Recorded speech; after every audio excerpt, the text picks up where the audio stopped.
Hi, today I'm speaking to Mr. Kaushik Burman, who is the CEO and board director at SPIRO, the largest e-mobility company in Africa. Basically, in this interaction, Kaushik, we aim to learn about the African e-mobility market, drawing from your experience and your observations in the space. Sure. So to start with, can you give me some sense and overview of the African market? What kind of acceptance is electric mobility seeing there? So I think I'll broad some data points which are very interesting.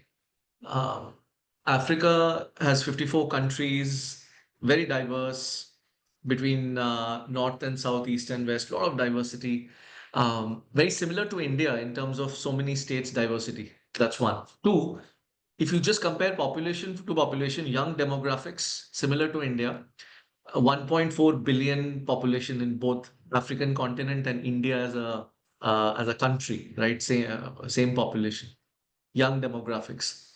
But if you look at the total two-wheeler sales in India, it's about 20 million units roughly per annum, scooters and motorbikes put together, and a stock of about maybe 250 to 300 million ICE bikes, depending on how you calculate stock. But broadly, that's the parcel of ICE bikes today in India. But in Africa, for the same population, you're looking at only 2 million units of two-wheeler sales annually and about roughly 20 million of stock. So if you compare like for like, per capita two-wheeler ownership is orders of magnitude, almost 10 to 12x that of India.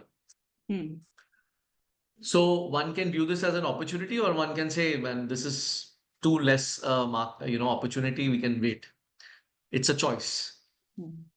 For Spiro, we are a part of Equitain Group, which has vested interests, and we have invested a lot of capital in Africa on multiple projects in infrastructure, heavy infrastructure, agriculture, processing of food, etc. So sustainability and electric mobility is one of the key areas to is a key thrust area. So we are doubling down on solving the net zero goals, decarbonization of the transport sector in Africa, and Spiro is therefore leading that initiative.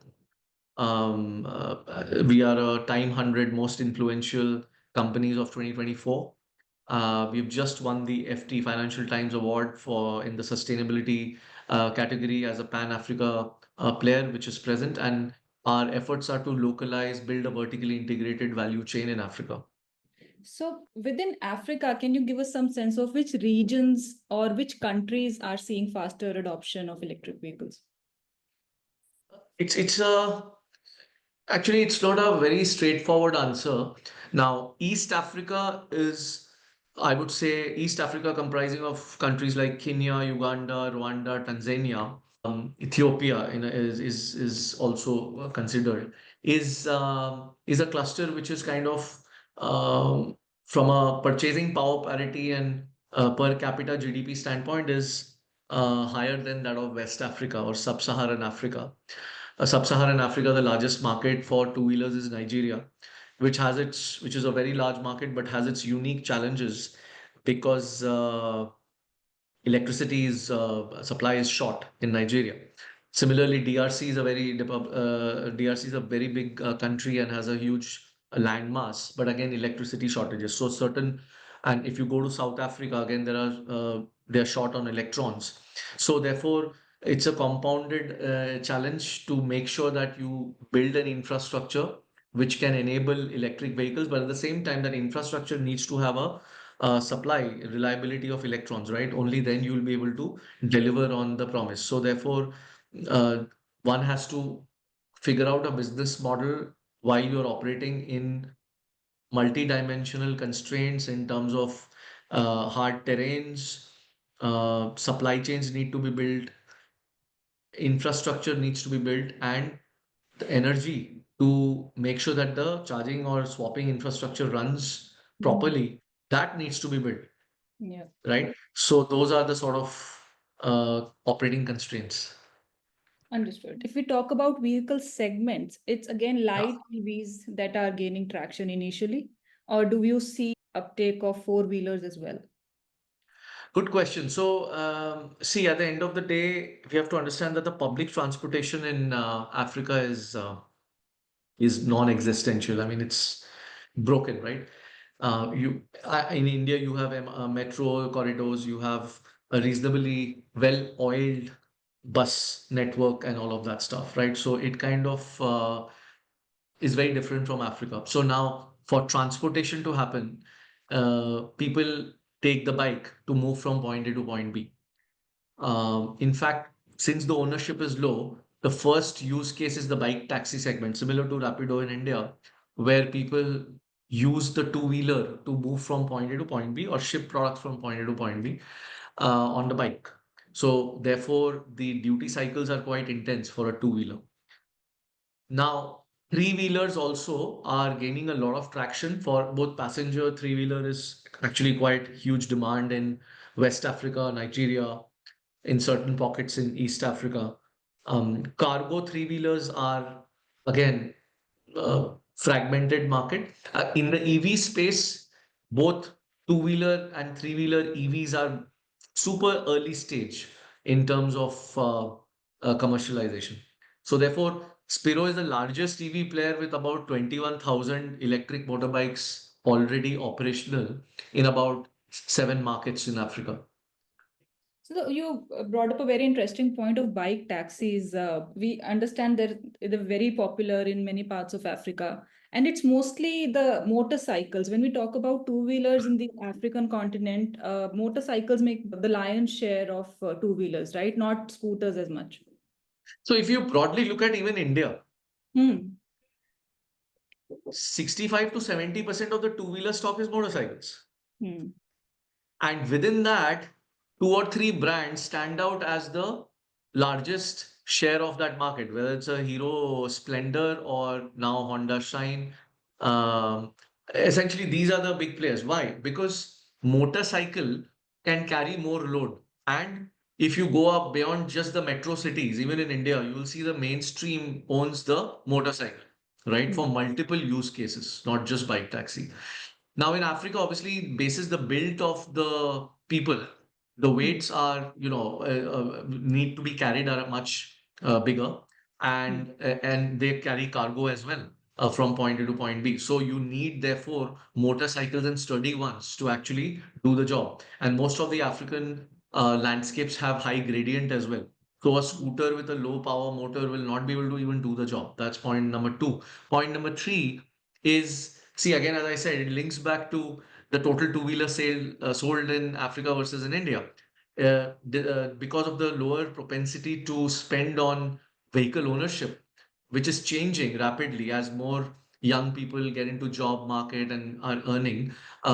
Increasingly, over a period of time, we will see in certain pockets where people will be able to own a scooter, and especially this would be probably from the young college going student, or the female work participation is on the rise, so you will see more people using scooters. In Spiro, in certain markets, we have already launched scooters and it is kind of well received, but mainstream, I still believe that motorcycle will be the preferred form factor.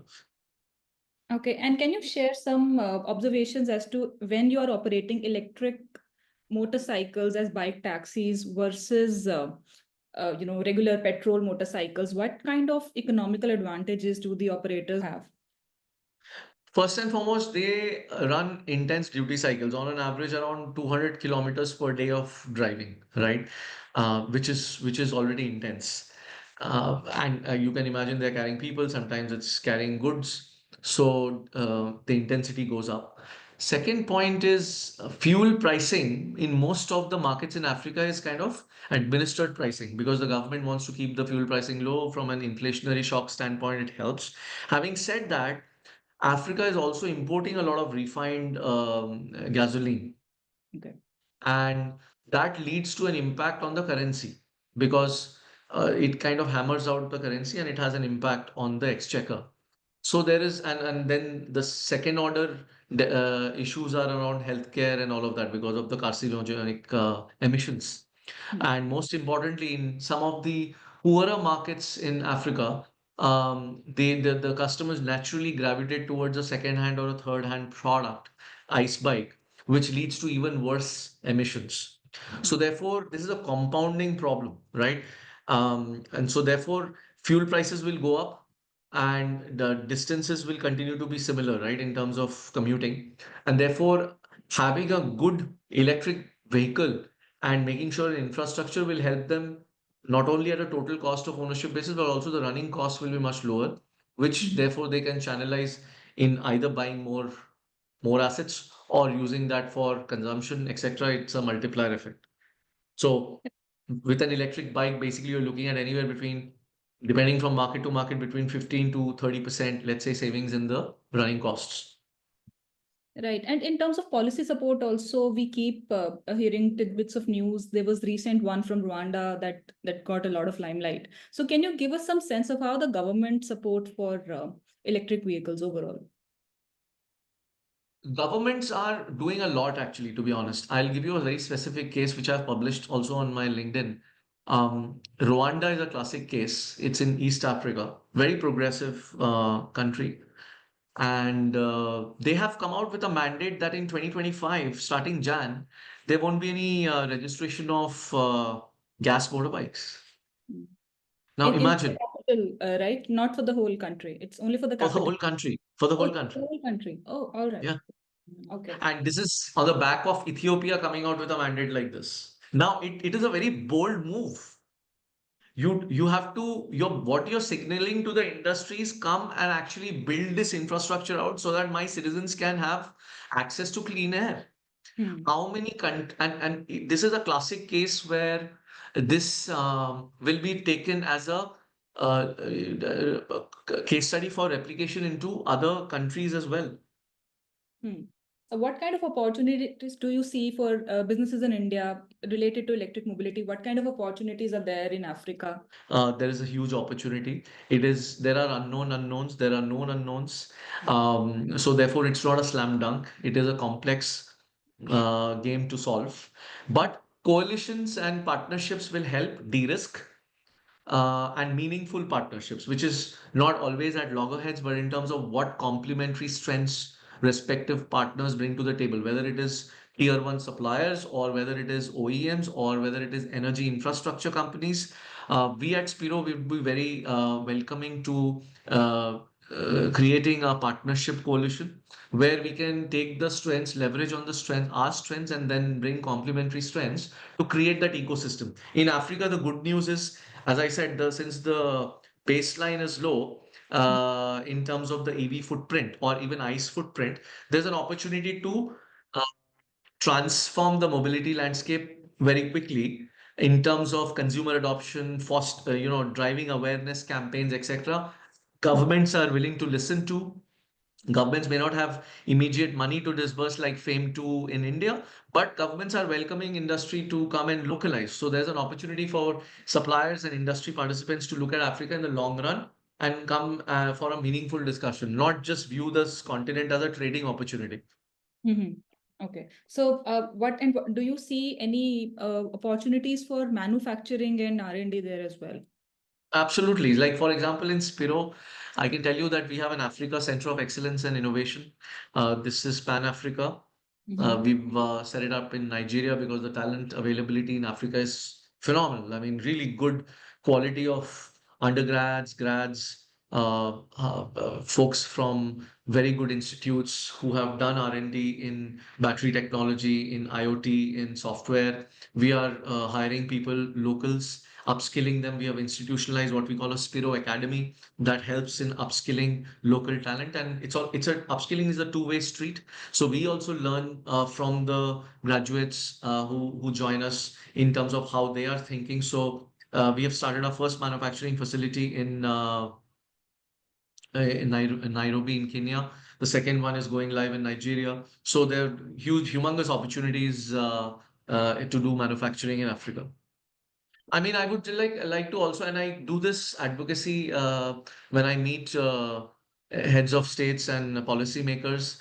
I point them towards how India has catalyzed the EV ecosystem through FAME 1, FAME 2, and also through the production linked incentive scheme. So these are classic case studies that actually any market should lift and shift. Mhm. FAME and PLI are clearly the winners, which India has kind of cemented. And it would be great to actually have thought leadership from the Indian policymakers, do much more collaboration with the African leaders and explain to them. I think that would be a very great thing to achieve, and we are happy to facilitate those as well. Wonderful. Thank you so much, Kaushik, for your time. Really Thank appreciate it. you. Take care, Priyakshi. Bye.